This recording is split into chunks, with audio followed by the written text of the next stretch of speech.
Welcome and welcome back to Triple S Breakdowns. Today we're breaking down the Edge of Sleep TV series. Let's begin. Point number 1, so a big FYI for you all, this show isn't actually an adaptation of the podcast which came out in 2019, it is instead an adaptation of the novelization of the podcast which came out in 2023.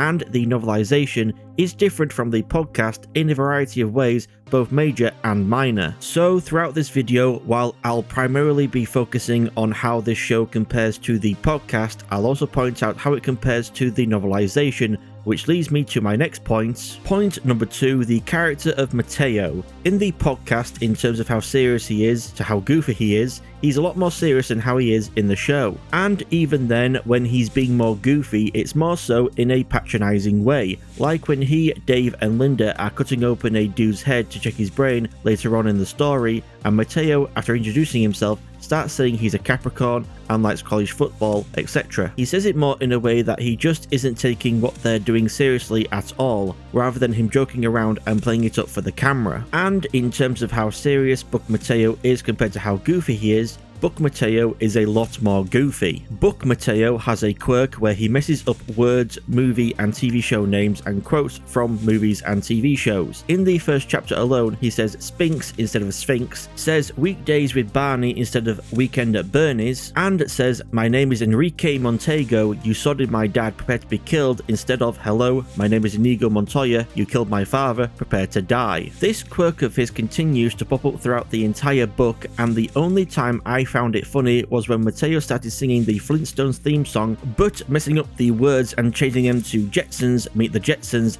they're the Montessori family. So for the show, I think they found a good balance in making Mateo not too serious but also not too goofy. Point number 3, in the podcast, Mateo doesn't join Dave in going to Randy's party, and Dave only goes because whilst at Daxalabs, while Mateo is out of the room, Dave gets a call from Katie, which starts off fine but ends up with them arguing, and she mentions going to Randy's party and he can find her there if he wants to talk some more. When Dave gets to Randy's party though, she's already gone, just like in the book and show. But unlike in the book and show, the only person awake is Gus, who is a drug dealer and is the one who Dave speaks to. There is no Connor character in the podcast. In fact, amusingly, Gus actually confuses Dave for a guy called Connor, who is the one from Huntington Beach, not Gus. Point number 4, there's no mention of Katie being a recovering drug addict in the podcast, and when she finally answers the phone when Dave calls her later on, she even says Gus, that fucking drug dealer, gave her what he said was MDMA,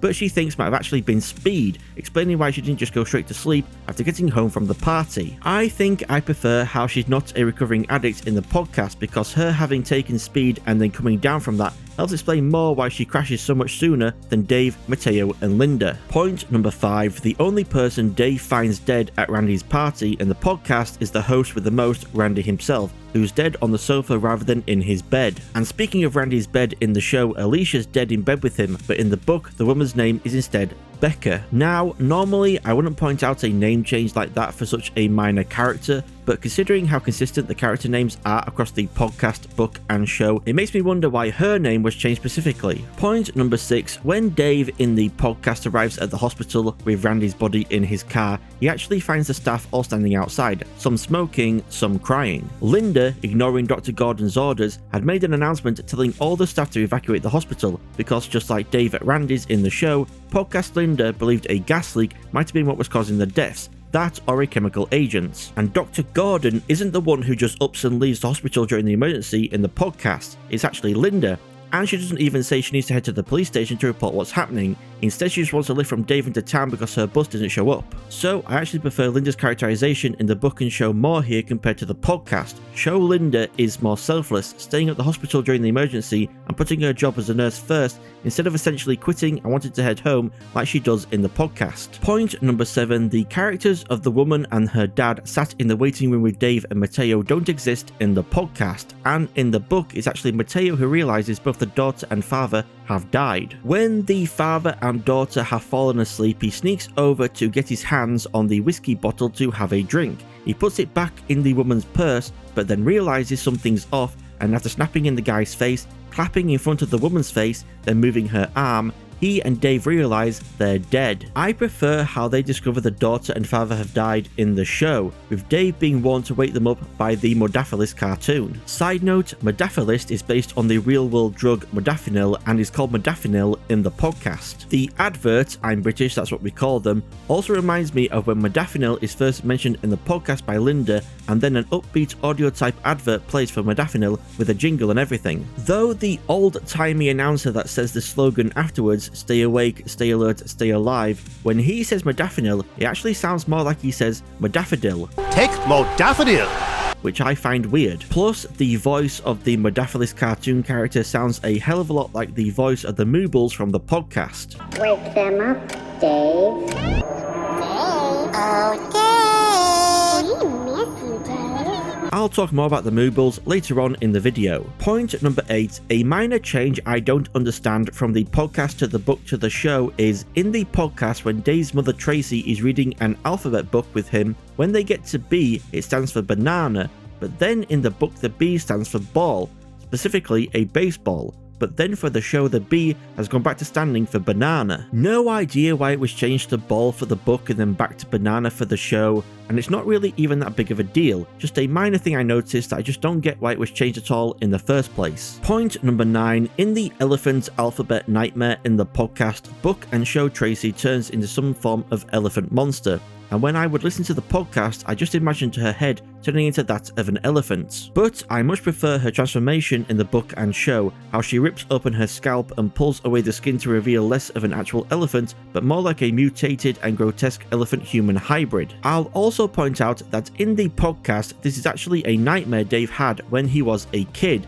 after Dave's dad John had read him the alphabet book before he went to sleep. And after Tracy helps Dave wake up from the nightmare, her and John have a big argument over how Dave, never being able to have one full night's sleep since he was born, has significantly negatively affected their lives. Also, in the podcast, 1, there is no elephant hand puppet chest burster and he doesn't see the dream people. And 2, it's actually a flashback of him having this nightmare as he recalls it whilst he's driving around with Linda, rather than having a nightmare himself as a kid whilst he's an adult in the same bed as Katie as we see in the book and show. The elephant's hand puppet chest burster was also a nice touch to just add a bit more horror to the nightmare in my opinion. Point number 10, I prefer how Linda breaks down and screams in the book and show compared to how she screams in the podcast. When she screams in the podcast, it's not long after her and Dave have driven away from the hospital. She still believes Britt is alive and is screaming more so because she just had to deal with a whole lot of patients dying all at once and then getting into arguments with Dr. Gordon. And even then, she doesn't scream until she's asked Dave if she can because she really wants to and he says it's okay.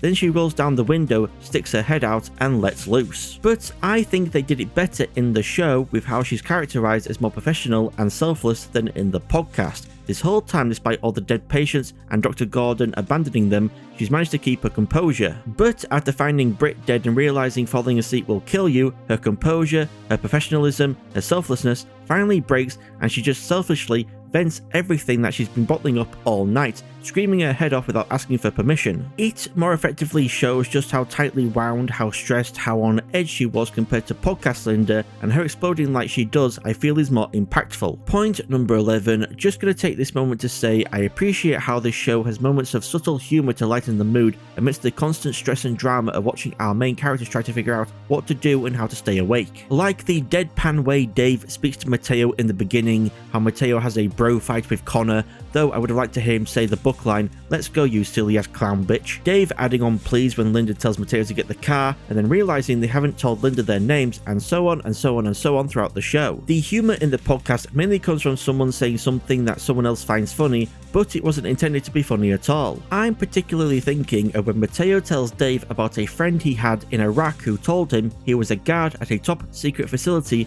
where they experimented on monkeys, and one of the monkeys ended up with muscles so big he described it as looking like John Cena, which Dave finds hilarious to think about. Point number 12, I hope Dave at least let this doggo out of their cage and then left the front door open so it can come and go as it pleases. Also makes me think of how I would always end up thinking what about all the pets when wondering about last person on earth type stories. Like, would the person have a heart and try to free as many pets as they could? What about the risks of potentially freeing violent dogs? Or you end up getting attached to the non-violent ones who follow you around and now you have to feed and look after dozens of dogs. maybe even cats as well? Or would the person just head out into the middle of nowhere to escape all the haunting, barking, yelping and crying of all the trapped, starving, dying animals? Shit, that got darker. Let's move on, shall we? Point number 13. In the podcast, after Dave and Linda have checked nearby houses to see if anyone's still alive, their next plan of action isn't to somehow get a warning out to everyone like in the show, but instead to head for the Center for Disease Control in Los Angeles, and that's because by this point they don't actually know it's falling asleep that kills you. They only realize that going to sleep will kill you after they set off for LA. Linda swallows 2 blue pills called Xiafrin, and which Linda calls elephant tranquilizers. This triggers Dave to remember the whale telling him to beware of the elephants and the elephant alphabet nightmare he had as a kid, and he then forces Linda to throw up the sleeping pills. So yeah, in the podcast it's actually Linda who took pills to sleep, not Katie. Then Linda calls Dr. Gordon, who's still at the hospital, to go and check on Britt, who's taking a nap. But surprise, surprise, Britt's dead, and only then does Linda come to the conclusion that if you fall asleep, you die. I prefer how they do the whole them figuring out that falling asleep will kill you thing in the podcast compared to the show, because in the show it kind of doesn't make sense how it seemed even with the father and daughter and Britt falling asleep and dying at the end of episode 1, they just didn't piece it together that if you fall asleep you die until later after checking the houses halfway through episode 2. I do also think Linda and Dave in the podcast should have been able to piece it together sooner, but with show Linda specifically saying to Dave and Mateo at the end of episode 1, "She was sleeping. That's when she died. She died in her sleep." I just think the show characters would have figured it out sooner than the podcast characters at least. And when it comes to the book characters, them finding all the people dead in their beds or on couches or on the floor after falling off a stool as Mateo finds one woman, it's more so a confirmation of what they were assuming at the hospital. Falling asleep will kill you. And while show Mateo is in disbelief of that idea, calling it crazy and impossible, book Mateo is more so in disbelief of the situation that they're in, calling it insane. So I'd even say the book's version of them figuring out that falling asleep will kill you is better than the show's version, but the superior version is still the podcast version of events in my opinion. Point number 14. While Linda says that they should try and call everyone that they think might still be awake and tell them not to fall asleep, I would have thought there'd be at least some worry and despair about all their friends and family as well. I mean, Mateo in the podcast at least says that he needs to call his mum and sister to see if they're alright, but what about Dave's parents? Is he not worried about them, or are they both already deceased? Linda in the book and show though I could get, considering how later it's revealed she's living an entirely new life after failing to blow the whistle on Cyanogen. But that's not the case for podcast Linda, so again I would have thought she'd be worried about her friends and family. Plus, no one even considers the idea of trying to get into contact with other countries, like it makes me wonder when this story is meant to be taking place. In the podcast, Mateo says he recognises Katie from Dave's Instagram, but is that the only social media there is in the Edge of Sleep universe? But even if Facebook and Twitter don't exist, hopefully Twitter soon actually won't, why don't they just check the rest of the internet to see what the rest of the world is saying about most of the United States going to sleep and not waking up? I mean, I get by the end of the podcast, book and show, multiple days have passed, so the vast majority of the Earth's population will have ended up falling asleep and dying, but not everyone on the entire planet was asleep between 4 and 5 AM PST on the 5th of July. Hell, it would have been 1 PM BST in my home country of the UK. I would have been wide awake. So wouldn't the rest of the world have noticed and reported on something weird happening in the US, sent people to investigate, made their own radio announcement, something? Point number 15. Alright, this is a big criticism I have for both the book and the show. Slightly less so for the book, but definitely more so for the show. So Mateo's car breaks down in both the book and the show. My question is, why waste so much time trying to fix it when you're surrounded by houses with cars parked outside? Just pick a house, smash your way in, and look for the keys in all the spots you'd most likely expect them to be kept in a house. It takes so long for Mateo to fix his car that in that time, him, Dave and Linda could have instead picked a house, each with a car parked outside, and broken in to look for keys, or Mateo could have kept working on his car whilst Dave and Linda looked, instead of Linda just standing around waiting for Mateo and Dave taking off on foot. Now, the reason I say this is a bit less of a criticism for the book is because book Mateo continuously makes it incredibly obvious he loves his car, so it makes sense he wouldn't just straight up abandon it if he was convinced he could get it working again, which is a quirk not shared by show Mateo, which is why my criticism is more of a major one for the show. Point number 16. The rest of the episode plays out pretty much exactly how it happens in the book, but completely unlike how events happen in the podcast that leads Dave, Linda, Mateo and Katie to end up at the hospital altogether. In the podcast, there is no Mateo's car breaking down, no Dave running to Katie's to make sure she doesn't fall asleep, and because Late Night Larry isn't a character in the podcast, there's no Mateo and Linda heading to the radio station. What is in the podcast is a major character and a major series of events that is completely cut from the book and the show, which I can understand why due to its subject matter, but still leaves me disappointed that we didn't get to see it. After Linda's thrown up her sleeping pills, called Dr. Gordon and found out Britt has died in her sleep, her and Dave abandon their plan to drive to the CDC and instead head back to the hospital. Dave then calls Mateo, who's at home playing, I assume, Red Dead Redemption 2, telling him to join them at the hospital. So Mateo's finally with Dave and Linda, and it's at this point they do the whole cutting a guy's skull open to try and find something out about how he died. It's only after this that Katie finally calls Dave back,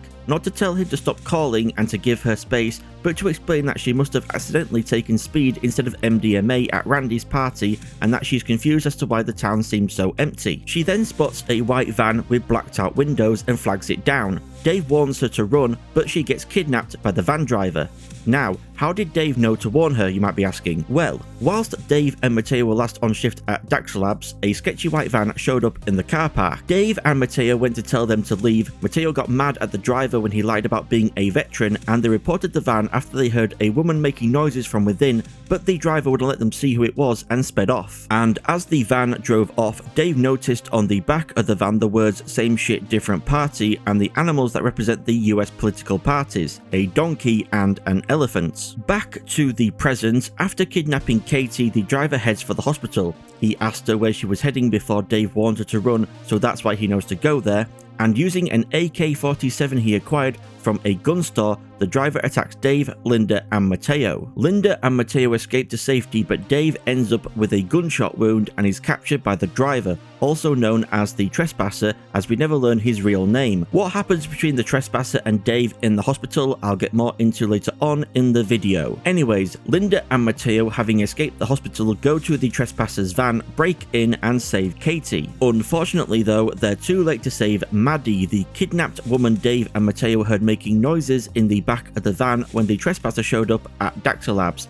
as she'd fallen asleep and died. So I think one of the reasons the character of Ruth has been added into the book and show, she doesn't exist in the podcast, is because Katie has joined the group much sooner and it gives her somewhere else to be, while the show follows more in line with the podcast, with only Dave, Mateo and Linda being present while they perform the autopsy. The other reason why the character of Ruth has been included I'll go into more when I talk about what happens between the Trespasser and a captured Dave. Point number 17, circling back to the start of episode 3, we see the event which caused Katie to leave Dave, that she discovered him having sleepwalked to the bathroom, smashed the mirror and used a shard of glass to carve a triangle into his chest. This happens slightly differently in the book, as Katie is woken up by the sound of crying and finds Dave standing in the bathroom, staring into the mirror, sobbing, but with no expression on his face. Despite him having warned her not to touch him if she ever found him like this and to just leave him alone to let it run its course, she can't help but touch his back. But after 20 minutes go by and he hasn't changed, she heads back to bed, only for Dave to then scream, smash his fist into the mirror, grab a shard and carve a triangle into his chest right in front of her, smiling as he does so. And after he's finished, he doesn't ask Katie what's wrong like he does in the show. Instead he says, "See mum, do you see? Now I'm safe from it. I'm finally safe." A much creepier thing for him to say, in my opinion, and makes me wonder why he would say something like that, knowing what we know of how the triangle is connected to the force that's giving Dave his nightmares and killing people in their sleep. Also, this does not happen in the podcast. This is not the reason why Katie left David. All the way back at the beginning, as Dave is sitting alone at Daxter Labs, since Mateo's gone to get them some drinks and snacks, Katie calls Dave and they have a conversation. During that phone call, Katie tells Dave she left because she didn't feel safe, that she slept with a knife under her pillow. Dave tells her he'd never hurt her, but she just responds with, "I know that's what you believe." Dave tries to get her to tell him if he did in fact hurt her, but her writer Randy shows up and she hangs up.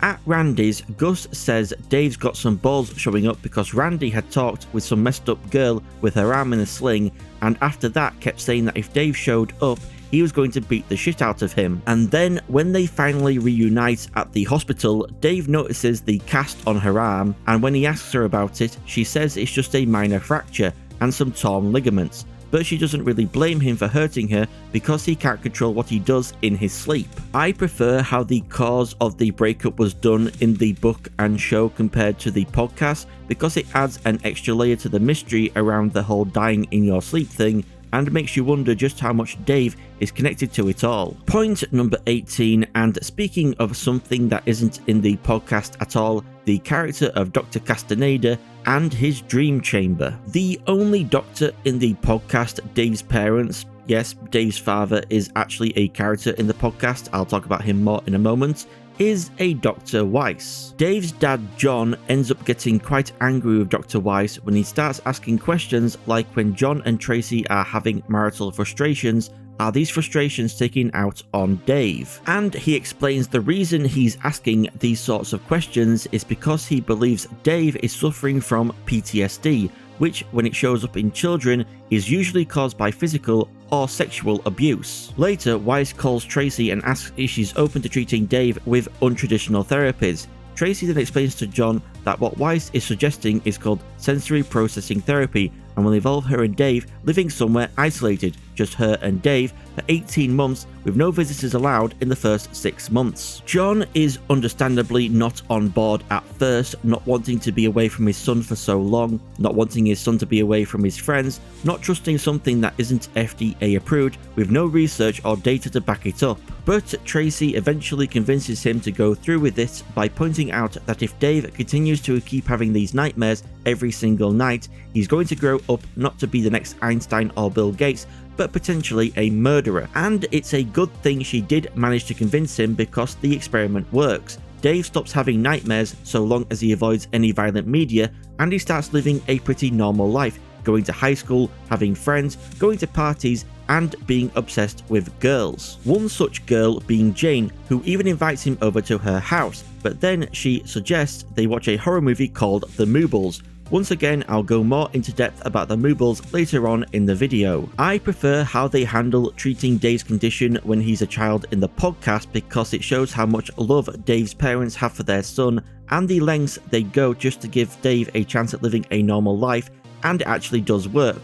For a time. Plus, Dave's dad, John, is an actual character and he seems like a good guy, stressed as fuck from having to deal with Dave's condition, but his heart is in the right place. Not like what's suggested in the book though. When Tracy tells the doctor how Dave has never slept through an entire night ever, he says she must be exhausted and she responds, "My husband sleeps fine," and tries to hide a bitter laugh. So yeah, with the word husband being in italics and her bitter laugh, it sounds like in the book at least, Tracy and John's marriage isn't doing so well when compared to in the podcast. Point number 19, speaking about Dr. Castaneda more specifically now, if you recognise him from somewhere but just can't quite place it due to his goofy hair, if you're a Saw fan, then I suggest rewatching Saw 5. Anyway, as I said before, he's a character exclusive to the book and the show, but at least in the book, he's less of an arsehole. Like when book Tracy says essentially the same thing as show Tracy, that they don't know for sure if doing this will make the bad things go away, book Castaneda doesn't then chime in, promising that it will definitely make the bad things go away. Book Castaneda also doesn't go into an emotional monologue about how he's had to live a painful and lonely life to be able to make the dream chamber a reality,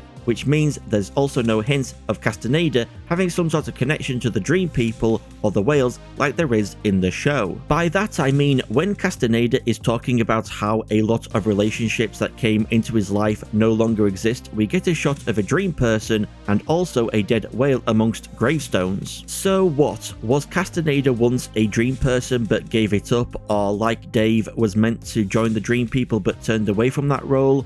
And then what about the dead whale? How does that connect to Castaneda, and what does it signify considering what we learn about them later on? Point number 20, we've already had dialogue in the book and the show taken directly from the podcast, but Linda saying, "Do you see any other doctors here?" "No? Oh, shit.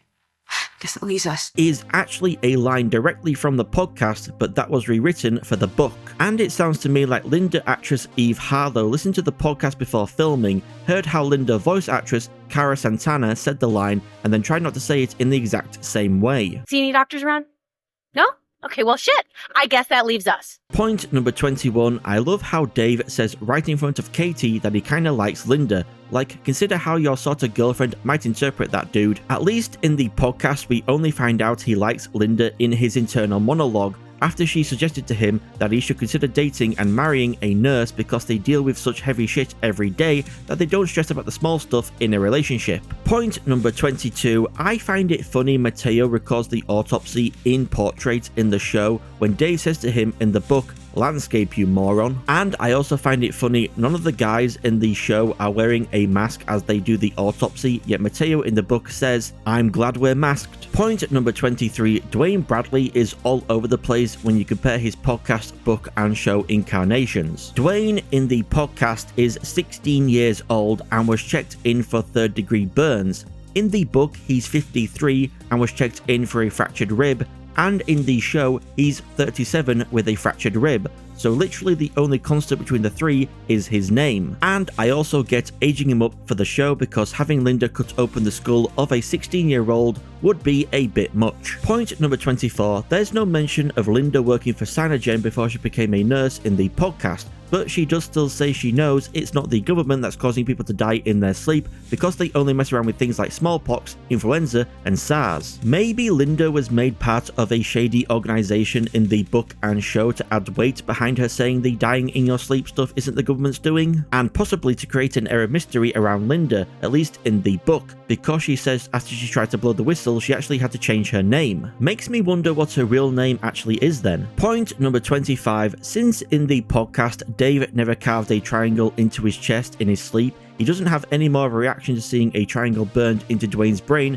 compared to Linda and Mateo. And because this is also way before the trespasser has arrived at the hospital with Katie chained up in the back of his van, she obviously doesn't track him down to find out if he's okay. Which she does though immediately in the book. She interrupts Linda and Mateo arguing about Cyanogen, demanding to know where Dave is, and she finds him up on the roof of the hospital. And when she does find him, she essentially forces him to finally open up to her by climbing up onto the roof's railing, threatening to go right over if he gets close to her, and that's when he tells her about killing Dr. Castaneda as a child and being institutionalized for 2 years. Point number 26, so Linda, Dave, Mateo and Katie perform the same MRI experiment in the podcast like they do in the book and show, but since Ruth isn't a character in the podcast, you might be wondering, who do they perform the test on? Well, they perform it on none other than the trespasser, and Dave is the only one to stand up for the guy. Definitely not Katie, considering you know how the psycho, as she calls him, kidnapped her and chained her up in the back of his van and all that. And Dave is only really defending the piece of shit, as Mateo calls him, because if they are the last people alive and they all do eventually end up falling asleep and dying, he doesn't want one of humanity's last acts to be performing Nazi-esque human experiments. They try to convince Dave to go through with it by showing him the large amount of driver's licenses they found in the guy's van, all of them women's, all of them his victims that he got away with murdering by making their deaths look like self-inflicted overdoses. When Dave says he still won't do it because he won't make himself judge, jury and executioner, the group votes on it 3-1 against Dave. So Dave and Mateo strap the trespasser down in the MRI machine, wait for him to fall asleep and find out, just like Ruth in the book and show, he died 3 minutes after falling asleep in a dream. Point number 27. So if it's the dreaming that kills you and not the falling asleep, all these guys had to do was find themselves a stockpile of Hypnosil and they would have been golden. Point number 28. This is it guys, the moment you've all been waiting for. We are finally going to talk about the Moobles. When Late Night Larry says over the radio in Dave's dream that someone could kidnap you, tie you to a table, and try to cut your balls off. That is exactly what the trespasser tried to do to Dave in the podcast after he arrived at the hospital with Katie in the back of his van, attacked the group and essentially took Dave hostage. And rather than opening up and recounting a traumatic part of his teens to Katie like in the book and show, Dave does it to try to keep the trespasser from hurting him, and the tale goes thusly. Dave, now living life as a regular high schooler after the sensory processing / deprivation therapy he went through as a child worked, is invited over to his crush's Jane's house. Unfortunately, when he gets there, she suggests they watch a horror movie, The Moobles, and Dave, wanting to be tough and manly in front of his crush, agrees to watch the movie. To describe the Moobles movie, it sounds like essentially a combination of the movies Critters, Gremlins, The Stuff, and Aliens. The Moobles, little blue alien creatures, crash land on a farm on Earth similar to Critters. They terrorize a town similar to Gremlins. The Moobles, which can remain perfectly motionless, are planned to be sold to the general public, similar to The Stuff, and in the end, the Moobles queen and all her eggs are destroyed with a flamethrower and C4, similar to Aliens. The night ends well for Dave. During the movie, he managed to slip his arm around Jane, who then snuggled up to him, and after the movie finished, the two lovebirds made out. But when Dave arrived back home and went to sleep, that's when it all went wrong. He had a nightmare that the Moobles had invaded his house, killed his parents, and then one by one entered his body via his mouth and, his other main hole. They then taunted him by saying that they could now control him and goaded him into grabbing a kitchen knife to try to cut them out of himself. Unfortunately, that's not just what Nightmare Dave tried to do, it's also what IRL Dave tried to do, stabbing himself multiple times all across his torso with a kitchen knife. Luckily, Dave's dad heard Dave was doing something, went to check on him, then called an ambulance after finding his son covered in self-inflicted stab wounds. So yeah, Dave in the podcast also has self-inflicted scars on his body. It's just random stab wounds though, instead of a triangle. Anyways, after that, Dave spent 6 weeks recovering from his wounds, 6 months in a psychiatric ward, and then had to do 2 years of therapy and homeschooling. And that's the story of how Dave got his scars. And while the trespasser decides to keep Dave alive after hearing it, wanting some male company for once, he says he's a jealous guy, and he can't trust Dave enough to not want his pickle tickled when they're with whatever girls they're with, like Katie when they're hanging out down at the coast. So he starts getting Dave ready to get his nuts chopped off, but luckily Dave telling the trespasser his Mooble story gave Mateo and Linda enough time to come up with a plan to rescue him. Linda turns off the hospital's lights so Mateo could sneak in, and then turns them back on to blind the trespasser, which allows Mateo to attack and subdue him. Point number 29. When Dave is handed a glass of water by his mum and dad in the podcast, he doesn't see an eye with a triangle in its pupil in it. Instead, he sees inside the glass an ocean full of people drowning. He sees death. In the book, he doesn't see anything in the water his mother tries to make him drink. Instead, after the old man has made his mum get back in the car, he hands Dave a canteen of water. Dave drinks from the canteen, then has a vision of what would have happened to him if he'd drunk what his mum had tried to make him drink. He'd have died, obviously. The old man then pours out the water from his canteen, and looking into the puddle, Dave sees an ocean, but instead of seeing it full of drowning people, he instead sees the whale, and the old man tells Dave to follow the whale to him, to Aristera. Point number 30. From what I can find out from my research, the only Aristera I can find that's south of Greece, which is where the island is said to be in the book, is an island called Spezia Paula that historically used to be called Aristera. Bought by a man called Stavros Niarchos in 1962, it's still owned by his descendants, but the population of the island, at least in 2011, was 0, though it does get visitors. In the podcast, rather than flying across the North Atlantic Ocean to head to Greece, they instead fly across the North Pacific Ocean and into the south to reach the capital city of Papua New Guinea, Port Moresby, or just Moresby as they call it in the podcast. Fun fact as well, during my research of finding out if Aristera and Moresby were actually real world places, I discovered that Santa Mira isn't a real world town in California or otherwise. It's a fictional location that's been used in a variety of books, movies and TV shows, and one of those movies in particular caught my eye, Invasion of the Body Snatchers. Compared to the original 1955 book just called The Body Snatchers, which is set in Mill Valley, California, and the 1978 movie adaptation starring Donald Sutherland, the adaptation I am most familiar with, which is set in San Francisco, California, a completely fictional Californian town was made up to be the setting for the 1958 movie adaptation Santa Mira. And it makes sense for the writers of The Edge of Sleep to reference Invasion of the Body Snatchers by having it set in the same fictional town. In Invasion of the Body Snatchers, when people fall asleep, a nearby pod will start creating a duplicate of that person lacking in humanity while the original just turns to dust. So the main characters try to stay awake and escape from all the pod people. Sound familiar? These staying awake should obviously, and while duplicates aren't being made, the people who had fallen asleep waking back up possessed by dream demons, to use a phrase from Freddy's Dead the Final Nightmare, are kinda similar to the pod people, because, you know, they've had their bodies snatched. Point number 31. Okay, funny story time. The day I binge watched all of the Edge of Sleep show, I went out for a meal with friends afterwards and talked to them about the show. And the best way that I could describe whatever is killing people in their dreams is by comparing it to like a Lovecraftian cosmic horror type force. Fast forward a few days and I finally get around to reading through the Edge of Sleep book, which actually didn't take me as long as I thought it would because Dave, Linda, Mateo and Katie's story only makes up half of the book. The other half follows other characters in that world, so I skipped those chapters. And wouldn't you know it, when Dave wakes up and is telling the group they need to go to Aristera and explaining about the elephant monster and the dream people,